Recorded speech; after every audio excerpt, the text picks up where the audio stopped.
Spirit is really directing our attention to our felt sense. And the lyrics coming through were, it doesn't matter what I want, it doesn't matter what I need. And it was coming from the individual personality self and more like the collective that is participating in the group think or the hive mind, where people are being asked to forego their authentic feelings because it doesn't matter what I want. It doesn't matter what I need. Like, what's best for the collective? What's best for, this person 6 feet away from me? It We are being trained and groomed out of our authenticity. And that's been going on for a very long time, but it's very in your face now. And I think we're seeing a lot more people fall prey to it in a daily basis than we ever have seen before. And the thing that first thing that Spirit brought forth here is that there's so many opinions that are around us right now, and some could be helpful, but most are distracting us from our truth. And although it can be helpful to hear the opinions of others, it's actually our own discernment that we must adhere and follow. So while it is okay to kind of gather information and synthesize it and feel what feels true to us, if we are letting any source or any opinion outside of ourselves direct our behavior, we have given up our sovereignty.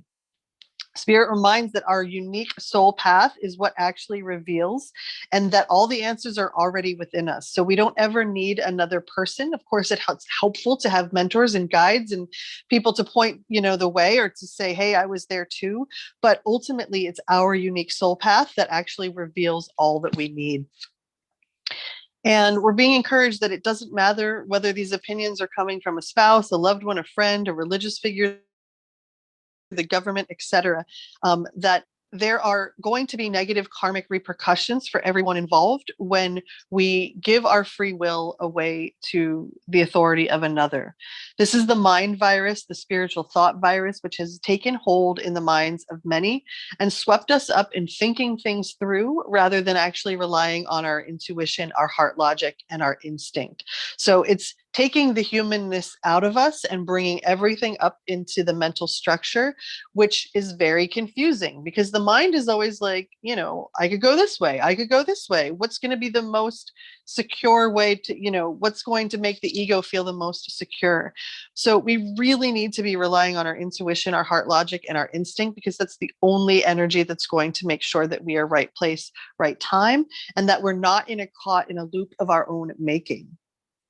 We're also encouraged that many are stuck in their decision-making processes right now because the mind is not courageous or powerful enough to direct us into authenticity. So we're really being encouraged that we cannot give this authority away any longer, that we are now through the growth stage where that was appropriate. But now, like Spirit said, it's no longer an ally. We are now facing the challenger energy. Any path forward right now is better than getting mired in indecision, as we can always change our approach later if needed. If we find we're off base with a decision, we can trust that life is going to redirect us and get us back on track. Adaptability and flexibility being key. So one of the things, the major lessons is active waiting. And that is incredibly hard on the personality self because we can always think we're missing our moment or we're missing what's coming our way. And that can cause us to leap or act from a place of fear rather than from that impulse or that intuitive nudge. And Spirit is encouraging us to follow the impulse and to rely on our intuitive wisdom, that there's no need to punish or traumatize ourselves with possible choices. Instead, to close our eyes and to try on different timelines and situations and outcomes. How does the body react? Does it expand? Does it feel joyful? Does it contract? Does it tighten? The body messages, the physical body and its impulses will help us determine where we are supposed to be in our weave. And just making the choice will set the weave in motion. We do not have to focus on the outcome. In fact, Spirit says it's best if we do not. We simply shoot our arrow of intention and trust that it will deliver itself in perfect divine timing. to catalyze any situation that we wish to magnetize in toward our life and to bring about healing change. We are encouraged to stimulate our creative juices and to find inspired, enjoyable, and energized approaches to life. And this could be just as simple as singing when you're pouring your bowl of cereal. It doesn't have to be anything astounding like the ego would have us like to believe. We're simply asked to make the right choice that feels correct to us in the moment and not to base this on anyone else's feelings or opinions. That we are at a crossroads collectively in our journey and the we do it phase is over. So when I was a special ed teacher, I was always taught through direct instruction that we do something called model prompt check, where it's I do it, then we do it, then you do it. And Spirit is saying the collective we do it phase is now over, that we are actually going to be stunting our growth if we do not step into our authority. Simply choosing to do things a little differently without much drama or heavier emotions attached leads us to magical and miraculous outcomes. The lyrics, I'm paranoid, there's something I don't know. So this feeling of getting ourselves stuck in what we might call paralyzed will, where we can't make any decisions because we don't know what the right decision is. And we're actually encouraged from Spirit to being open to everything that is making us uncomfortable right now. That actually, when we sit with this uncomfortability, we are going to move into a frequency that is exciting and interesting, and where small adventures yield big rewards.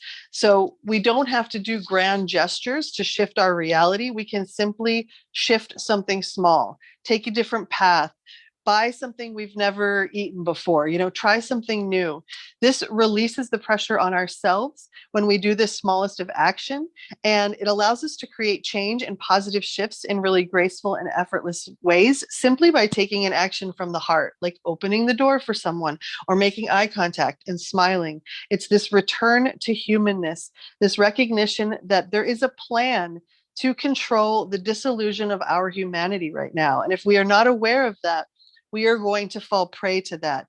Instead, we need to be the light and the remembrance of true humanness, because this allows us to open to the creative magic and flow of life and the spark of the divine that lives within every human heart. We are encouraged, do not worry how it is all going to work out. The creative flow of life is sorting out the details for us, and we are not immune to this plan. However, daily meditation and devotion create mana and nourishment for our light and physical bodies. So this goes back to how do we move through this divine interference? How do we get the interference, out of the way? And it's through this creation, this mana. It doesn't mean we're going to have explosive downloads of spirit every time we go into meditation. In fact, it could be the most boring and mundane thing ever, but it is building our mana. And we've talked before that meditation does not have to be just, sitting quietly in stillness and chanting. It can be all manners of things that get us into the zone, into the pocket, or into that contemplative space where we are listening to the frequencies, the nudges, the impulses, and the voices that come from the realms of source.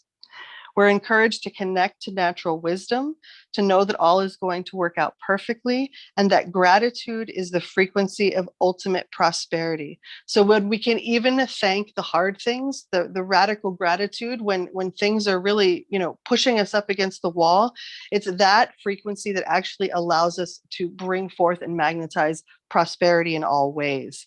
And the lyrics here were, thank you for giving me the best day of my life.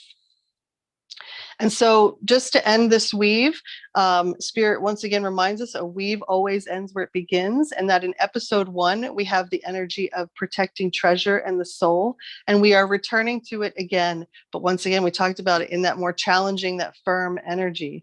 So we are reminded that we are always divinely directed and protected, but due to the law of free will, we must ask for this help. The collective of humanity is experiencing a time of great risk, and yet we are able to move forward safely and securely as the nest egg, the soul, is safe and sound no matter the fluctuations that are appearing in the outer world. Guardian angels and benevolent beings offer assistance when we ask in that moment, but our loyalty is being questioned by Spirit, and it is the most important quality right now. Who and what are we being loyal to?